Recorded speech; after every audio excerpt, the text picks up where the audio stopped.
to Heart to Head with Olivia and Jessica. Hey guys! Today we're going to be talking about the male-female dynamic in a heterosexual relationship. And I'm not cringing at having this conversation. No, because this is a relationship episode. And what Jessica and I have discovered is that I love these episodes where we're talking about, relationship dynamics or, people in relationships and how they learn and grow. And Jessica's not as big a fan on these. She prefers the more like personal development, journey, growth type thing where I'm all about, we learn from relationships with other people, whether they're romantic or not. And Jessica's like, ugh.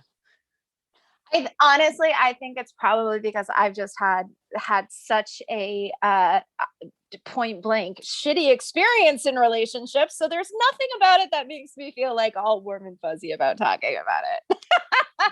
But I do love this topic because I feel like the evolution of men and women, and specifically women, is really important. Because the typical, when we think about that dynamic in a relationship, before 50 years ago, it was working dad, stay-at-home mom. And when we think of our grandparents and even some of us, our parents, that was the dynamic.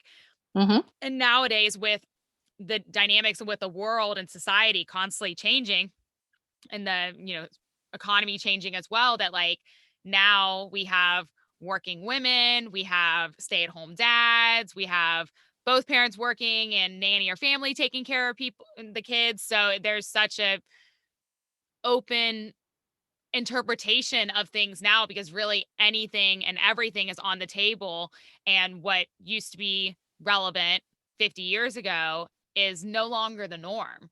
Yeah. And it's interesting that, you bring up the grandparents and the parents, because before we talked about this episode, I literally talked to you about like what my mother experienced being born in 1946, and a really good movie that really talks about the female responsibility and actually the female sexual revolution, where feminism was becoming a thing.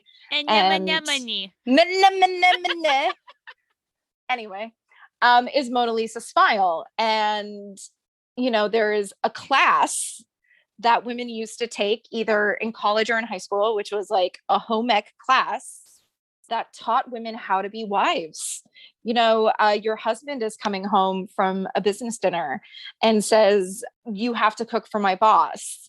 And you prepare the table for 4 people, but 2 people show up. What do you end up doing?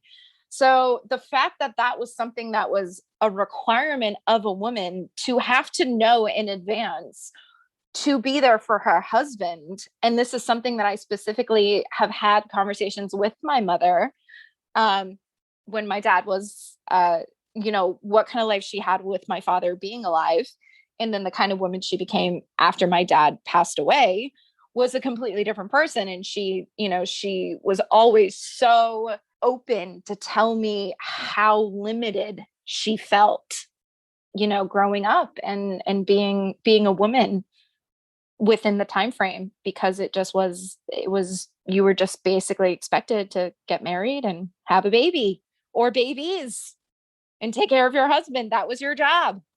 Which that shouldn't be surprising to me, but it is that like back then, the only role in life as a female was to get married and raise kids. And like you said, take care of your husband and be in charge of the house. That was your job in life. Yep. Which just seems crazy now. Well, and it was more than just like your job. It was your goal. Like, instead of just like waking up and being like, I want to be this or I want to do this, it was literally like, they actually would say that most women would go to college to have a higher chance of finding a husband if they couldn't find one. So, I mean, wow. Oh, you mean not to go to college to get a degree to have that under their belts, to go to college to meet a guy in college that they could marry. Yep. Wow. Right. And when the sexual revolution started to happen with birth control and women standing up for themselves, a lot of women, was like, well, that's just not how it's done. That's just not what we do. And I think as women, in 2021 where we are right now, the hashtag Me Too movement, all of these things have really helped put women more in charge of their lives, but there are still so many aspects that we're still not. And it's 2021. I mean, it's there should be more improvements, I feel like, compared to what there is. So That made me curious when you mentioned birth control. So I just looked up when birth control was invented, and it said it was invented in the 1950s, but it wasn't available, widely distributed until the 1960s, which that still is just like, that's crazy. that's I mean, crazy. it's not, but it is, just I mean, and I know what you're saying about like, yes, as with many things that are now being brought up in conversation, everything now, just the fact that what's happened over the last 60, 70 years is just insane when you see the difference Oh between yeah. where they were and where we're at now. Because yes, of course there's things that always be improved upon, but like things have gotten so much better than they were, or from one perspective they've just gotten a lot better. I think it's led to the fact that women are getting so much more outspoken and getting so much more, I don't want to say confidence, but maybe it is that, to say, this is wrong. I mean, dear God, when the Me Too movement happened, that was literally something that I would bring up with women. It like as like a bonding experience. I never would think in a million years that that was something that could be stopped or could change. Um, but every woman had those experiences where they're like, no, I had this terrifying experience where someone tried to take advantage of me in a very scary situation. And unfortunately, it was mainly with men, in that sort of sense of sexual power. And when the whole Me Too movement thing happened, there was an actual moment in my body that I went, holy shit. I I was so conditioned into thinking that that's just what happened. I never would have thought that it was considered wrong.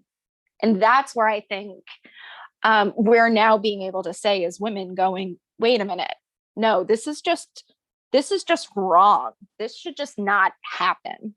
Which for me, that makes me think about in a relationship, just expectations and communication, how those two things are so important in every relationship, just to help further things along. Because having different perspectives, we're all coming from different places, and it's no longer safe to say that we can assume something from someone, because things are drastically changing all the time. So it's having that communication to be able to talk about things and not having any expectations going into a relationship, and treating it as just a blank slate, because you really can't have expectations on relationships anymore.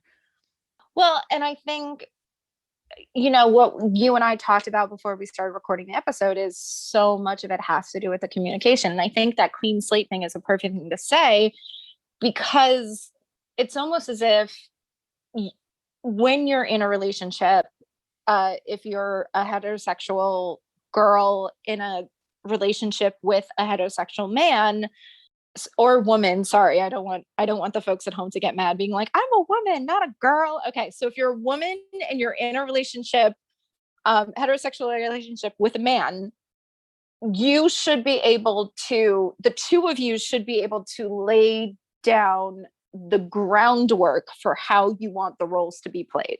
You're in control, not necessarily what the standards are, and I think that's what's very exciting now, because I think a lot of people in relationships are doing that, are really sort of saying, let's set our own guidelines, let's set our own rules for how we want things to go.